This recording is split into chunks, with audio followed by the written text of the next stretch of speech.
Few people outside of China have ever heard of Chongqing, but perhaps we should start paying attention. The Chinese government has poured billions into creating this city, creating actually a model for economic development around the country.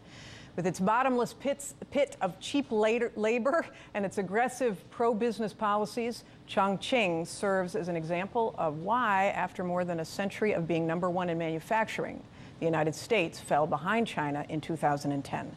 Vanguard investigative correspondent Adam Yamaguchi traveled there to check out this massive urban experiment.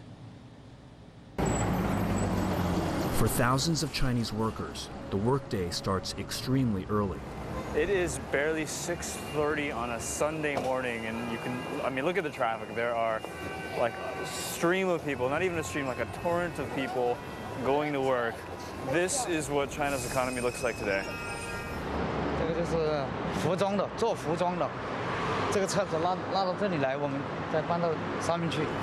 These men get paid by the load, so they work as quickly as they can, earning the equivalent of a couple dollars a day. Many of them are migrant workers who have left their homes in the country to find better paying jobs in big cities like this one. They're often willing to live and work under harsh conditions, like at this construction site. So are a lot of people coming from far away to look for construction work? Where do you live now? How many homes are going to be built? 42000户左右。42,000。42,000. Oh my God. The speed and scale of construction in Chongqing is mind-boggling. But this didn't just happen on its own. The government poured over $22 billion into massive infrastructure projects in hopes of attracting investment. This build it and they will come strategy appears to be working. Foreign investment jumped from $311 million in 2003 to more than $10 billion in 2011. Chongqing is also a major hub for Chinese businesses, and one of its biggest industries is auto manufacturing. Lifan is a well-known local company that makes cars for the domestic market, as well as exports to developing world countries. This is the top-of-the-line Lifan car. It is the Lifan 520.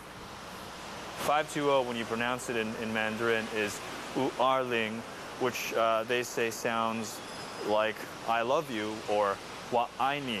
And so it's kind of taken on a life of its own. So this is if this car ever makes it to the US, it might be known as the Lifan I love you. Love them or not, Chinese cars can't compete with Detroit's, at least not yet. But like most things in China, the desire to compete globally is enormous. It's a goal that the Chinese aren't shy about pursuing. So we're right outside the headquarters here at Lifan, and there are a number of slogans on the building walls. And there's one that I think is pretty interesting. It says, "One who earns money in China is a winner. One who earns money overseas is a hero." And I think that speaks to the level of ambition here in China and with Chinese companies. Chinese companies and Chinese brands are ready to take the world stage. Oh man, $22 billion worth of infrastructure investment for one city. That's just one example of how far China's willing to go to make itself a 21st century industrial powerhouse. So how can the U.S. remain competitive in the new world economy and create good middle-class jobs? Joining us in the War Room from Denver is syndicated columnist David Sirota. He's the author of Back to Our Future, How the 1980s Explain the World We Live in Now. And we're also joined by Harvard Business School professor Michael Porter from Newton, Massachusetts. He is the founder of the school's Institute for Strategy and Competitiveness. I want to thank you both so much for joining us in the War Room on this very important topic. Let me start with David. David, in light of what we're seeing in China, how can the U.S. compete and what can we learn? Well, I think the first thing we can learn is that it's very difficult for Americans to compete with workers who are making a couple bucks a day. And we have to have a conversation about whether, even if we were to do the kind of investment that we need to do in this country, in our cities and our infrastructure, whether still we could compete against workers who are willing to be paid and whose government allows them to be paid just a couple bucks a day. And that means having a conversation about things that are uncomfortable topics, things like tariffs, things things like preferential tax policies that encourage corporations to go overseas. So until we're willing to have those kinds of conversations, and it may be a reverse back to the conversations that we had about NAFTA, about China PNTR, I don't think that we're really going to get to the heart of the issue. So, Michael, you've heard what David said. He wants to focus on some tax strategies, some carrots and sticks, perhaps, to encourage development here. What do you think is the single most important strategy that the U.S. can take on to compete effectively against China and other developing nations?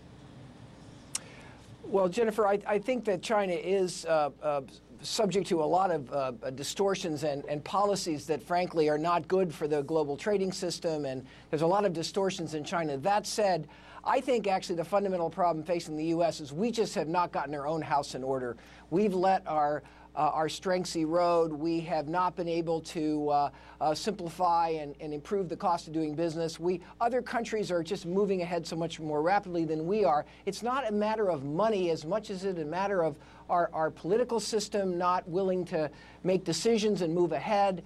And our business community, frankly, has not been committed enough and understanding the need to kind of reinvest in the U.S. enough. So I think it's really the fundamentals that are the problem, not tariffs and things like that.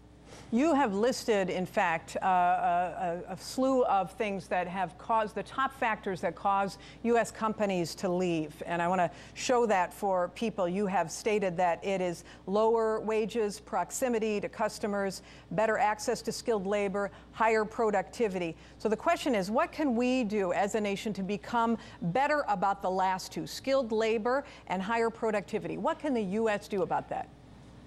Well, first of all, we have to understand that higher productivity is the only solution to this problem. We can't justify our high wages unless doing business in America is very productive. And that's a function of skills, but also a lot of other things, like infrastructure. To be highly productive, we have to, the skill problem is one of the central issues facing America. We used to have the highest skilled workers. Now we find in our surveys at Harvard Business School that companies are going abroad because they can't find skill here in America. It's not just the low wages, it's also the limited skills of the type that modern businesses need.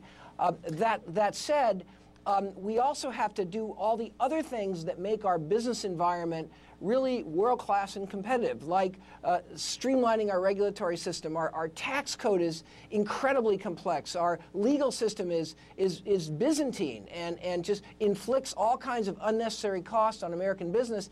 And companies are just choosing to relocate elsewhere, not just chasing that cheap labor, but they're also chasing just a more hospitable business environment. And David, let me just ask you, because this question about training is an important one. There was a recent series of articles in the New York Times about Apple and its choice to locate the manufacturing for its products in China. One of the things that came out of that was the need for access to higher skilled, that it's less of a cheap labor problem, but an access to skilled labor problem. I'm wondering what your reaction is to that. My reaction is that's a lot of nonsense. Our universities right now are producing more science, technology, engineering, and math graduates than the current economy is willing to employ. When you hear a corporate executive say they can't find skilled labor in America, what they are saying is they can't find skilled labor in America that's willing to work for $17 a day, 12 hours a day, for 6 days a week, in a dormitory housing 20 people to a room. That's the fallacy that's going on here. If that was true, that they couldn't find skilled labor, then there wouldn't be an unemployment rate among highly skilled American workers. This is a lot of corporate propaganda. I go back to the original point. If you put an American worker up against a worker who's willing to be paid $5, $6 a day, and in a country with no environmental protections, in a country with no human rights, in a country where the workers are not allowed to join a union, the American worker is going to lose that competition every single time, at no fault of the American worker, him or herself. So let me ask you, Michael, you have been a big proponent of supporting industrial clusters. You've been the champion of this. How can the U.S. enhance its ability to make itself irresistible, apart from the regulation and tax issue that you raise? Are there other things, strategies that regions should be taking on to develop clusters to put those workers to work?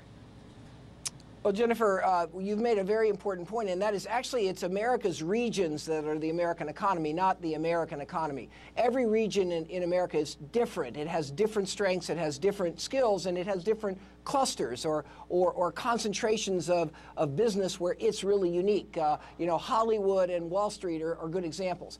So what we find is that if America's going to compete, it's the regions that have to compete, and they have to compete by specializing more and then developing deeper skills and more efficient business environments. I just reject the idea that this is just a wage differential issue. That's simply not subject to any validation in terms of the facts. If you look at all the concrete metrics on the efficiency of our infrastructure, the cost of dealing with regulation, we have just driven up the cost of doing business in the United States. Thank God we're still an innovation center. We're still very entrepreneurial.